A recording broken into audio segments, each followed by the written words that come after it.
नमस्कार, मयुरेश व्लॉगमध्ये तुमचे खूप खूप स्वागत आहे। आज आपण पाहणार आहोत की 2 मार्चला होळी आहे, तर ही होळी तुम्ही कशी साजरी करणार आहे आणि होळी साजरी करताना कोणते नियम पाळायचे, होळीच्या दहनामध्ये किंवा होळीच्या आगीमध्ये काय दहन करायचे, हे सर्व माहिती मी तुम्हाला माझ्या व्हिडिओमध्ये सांगणार आहे। तर व्हिडिओ शेवटपर्यंत नक्की पहा। श्री स्वामी समर्थ।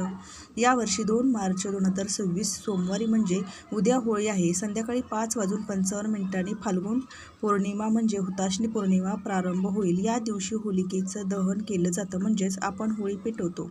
हा दिवस आपल्याला आयुष्यातील नकारात्मकता दूर करून सकारात्मक आणण्याचा दिवस असतो। तर होळीचे दहन आपल्याला संध्याकाळी प्रदोष काळामध्ये करायचं असतं, ज्यावेळेस आपल्या देवघरामध्ये आपण दिवा लावतो किंवा संध्याकाळी लक्ष्मी येण्याची जी काही वेळ असते म्हणतो, त्या काळामध्ये होळी पेटवण्याची पद्धत आहे। यंदा जो शुभ मुहूर्त दाखवला आहे तो साधारणतः होलिका दहन मुहूर्त हा 2 मार्च सोमवारी सायंकाळी 6:34 पासून ते रात्री 9:03 असणार आहे।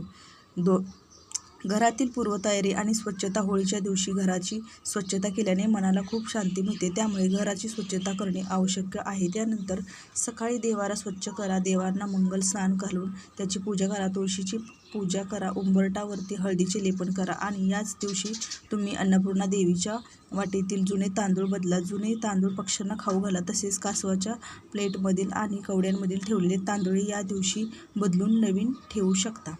मंगल कलश स्थापन करण्याचे नियम काय असणार आहे, तर ज्यांच्या घरी मंगल कलश नाही त्यांनी या दिवशी त्याची स्थापना करावी आणि ज्याच्याकडे आधीपासून कुलदेवीच्या नावाने कलश आहे त्यांनी कलशातील पाणी बदलावे। कलशावरचा नारळ त्यांनी तडा गेला असेल किंवा पाणी संपलं असेल तर तो नारळ बदलून नवीन नारळ ठेवा। कलशातील सुपारी किंवा हळकुंड खराब झाला असेल तर नवीन टाका। कलशाभोवती लावलेली 5 पाने, आंबा किंवा विड्याची पाने सुकली असतील तर ती बदला। जर तुम्हाला नेहमी पानं बदलणं शक्य नसेल तर कलशाच्या गळ्याला एक लाल पिवळ्या रंगाचा रक्षासूत्र नक्की बांधा।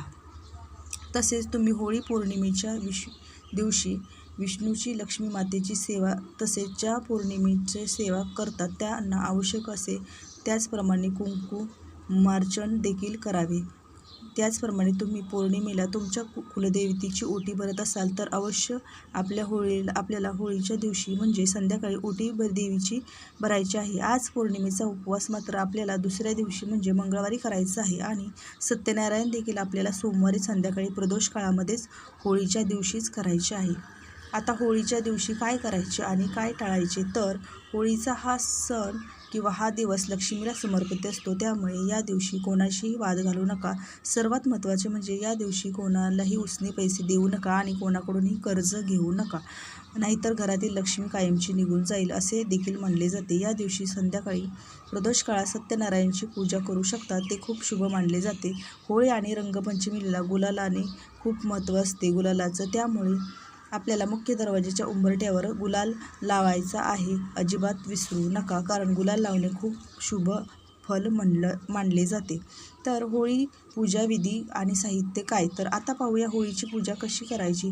पूजेसाठी एक ताटात पाण्याचा तांब्या घ्या, पुरणपोळीचा नैवेद्य, शेंडी असलेला पाण्याचा नारळ किंवा खोबऱ्याची वाटी देखील चालेल, विड्याची 2 पाने, त्यावर लवंग आणि वेलची ठेवा, सोबत कापूर, काळे तीळ, तांदूळ, साखर, परत साखरेच्या गाठी, हार, गूळ आणि मुठभर गहू ज्वारी घेऊन होळीच्या ठिकाणी जा। तिथे गेल्यानंतर प्रथम होळीभोवती गुलाल टाका, होळीला पाणी टाकत 5 किंवा 7 प्रदक्षिणा घाला, हळदी कुंकू वाहा आणि फुलांचा हार अर्पण करा। त्यानंतर ताटातील सर्व साहित्य होळीमध्ये दहन करा, होळीला नमस्कार करा, मनोभावे प्रार्थना करा आणि घरी आल्यावर देवांना नैवेद्य दाखवून मगच उपवास सोडा आणि भोजन करा। तर होळी कोणी पाहू नये, तर महत्त्वाचे नियम। शास्त्रानुसार काही व्यक्तींना होलिका दहन पाहणे टाळावे। ज्या मुलींचे नुकतेच लग्न झाले आहे तिने जिचे लग्नानंतर पहिले वर्ष असणार आहे तिने होळी पाहू नये, तिला माहेरी पाठवण्याची पद्धत आहे। तसेच सासू आणि सुनेने एकाच वेळी पेटलेली होळी पाहू नये, यामुळे नात्यात दुरावा येऊ शकतो असे देखील म्हटले जाते। आता ज्या मातांना एकुलता एक अपत्य आहे त्यांनीही होळी पाहणे टाळावे। गर्भवती महिलांनी देखील या अग्निविधीपासून लांबच राहावे, कारण गर्भवती बाळ नकारात्मक ऊर्जा सहन करण्यास कमजोर असतं, त्यामुळे धुराचा त्रासही होऊ शकतो। तसेच नवजात बालकांना होळीच्या जवळ नेऊ नका। अशा प्रकारे होळीचा सण हा आनंदाने आणि सर्व नियम पाळून जर साजरा केला तर तुमच्यासाठी खूप फलदायी ठरणार आहे. तर होळी कशी साजरी करायची हे तुम्हाला समजलंच असेल. तर भेटूया अशा नवीन काही माहितीपूर्वक आणि अत्यंत तुमच्यासाठी उपयुक्त माहितीचा व्हिडिओ घेऊन. तोपर्यंत धन्यवाद. श्री स्वामी समर्थ. आणि माझ्या चॅनेलकडून आणि माझ्याकडून मयुरेश ब्लॉग चॅनेलमधून तुम्हाला सर्वांना होळीच्या खूप खूप शुभेच्छा. भेटूया अशा नवीन पुढील व्हिडिओमध्ये. तोपर्यंत धन्यवाद. श्री स्वामी समर्थ.